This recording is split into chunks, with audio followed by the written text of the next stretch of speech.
जीवन की सीख। सर्दी की एक रात, मैं थक हार कर काम से घर वापस जा रहा था। कार में शीशे बंद होते हुए भी जाने कहां से ठंडी ठंडी हवा अंदर आ रही थी।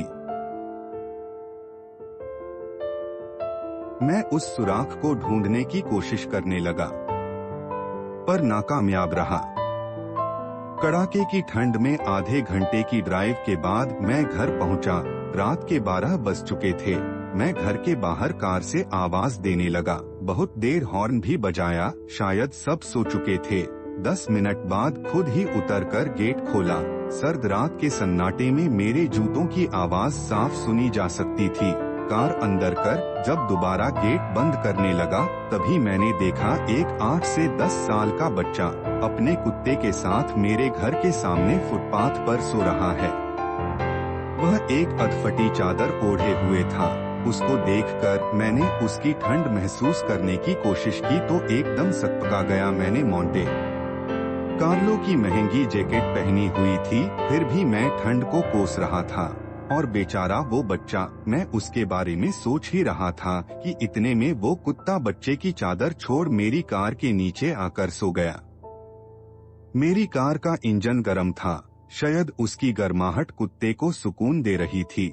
फिर मैंने कुत्ते की भागने की बजाय उसे वहीं सोने दिया और बिना अधिक आहट किए पीछे का ताला खोल घर में घुस गया। सबके सब सो रहे थे। मैं चुपचाप अपने कमरे में चला गया। जैसे ही मैंने सोने के लिए रजाई उठाई, उस लड़के का ख्याल मन आया। सोचा मैं कितना स्वार्थी हूँ।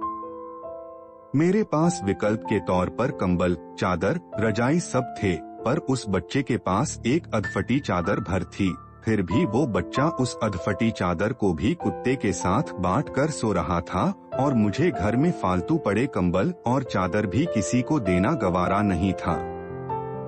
यही सोचते सोचते ना जाने कब मेरी आंख लग गई। अगले दिन सुबह उठा तो देखा घर के बाहर भीड़ लगी हुई थी।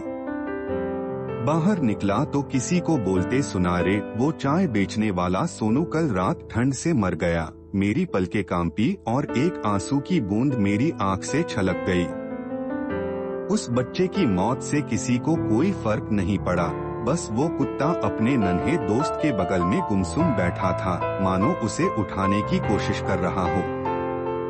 दोस्तों, ये कहानी सिर्फ एक कहानी नहीं, ये आज के इंसान की सच्चाई है।